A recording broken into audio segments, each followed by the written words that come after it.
على سيد الأنبياء والمرسلين وعلى آله وأصحابه ومن تبعهم وجاهد بجهادهم إلى يوم الدين.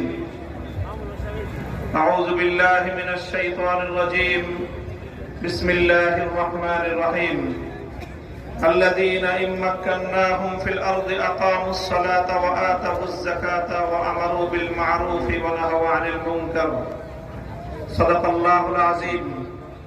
বাংলাদেশ মজলিস কুমিল্লা পশ্চিম জেলা শাখার উদ্যোগে আয়োজিত আজকের এই গণসমাবেশে উপস্থিত সংগ্রামী সভাপতি, কুমিল্লা পশ্চিম জেলার সংগ্রামী সভাপতি, উপস্থিত বাংলাদেশ খেলাফত মজলিসের কেন্দ্রীয় মহাসচিব সহ অন্যান্য কেন্দ্রীয় নেতৃবৃন্দ, বাংলাদেশ খেলাফত মজলিস ও সহযোগী সংগঠন সমূহের কেন্দ্রীয়, জেলা ও থানা পর্যায়ের দায়িত্বশীল ভাইয়েরা, বিভিন্ন থানা ও প্রান্তিক অঞ্চল থেকে, তৃণমূল থেকে সমবেত বাংলাদেশ খেলাফত মজলিসের আমার সর্বস্তরের নেতাকর্মী ও সংগ্রামী কুমিল্লা জেলা পশ্চিম অঞ্চলের অধিবাসী ভাইয়েরা আমার, আমি সর্বপ্রথম আজকের এই বিশাল গণসমাবেশে উপস্থিত সংগ্রামী তৌহিদি জনতাকে আন্তরিক অভিনন্দন জ্ঞাপন করছি।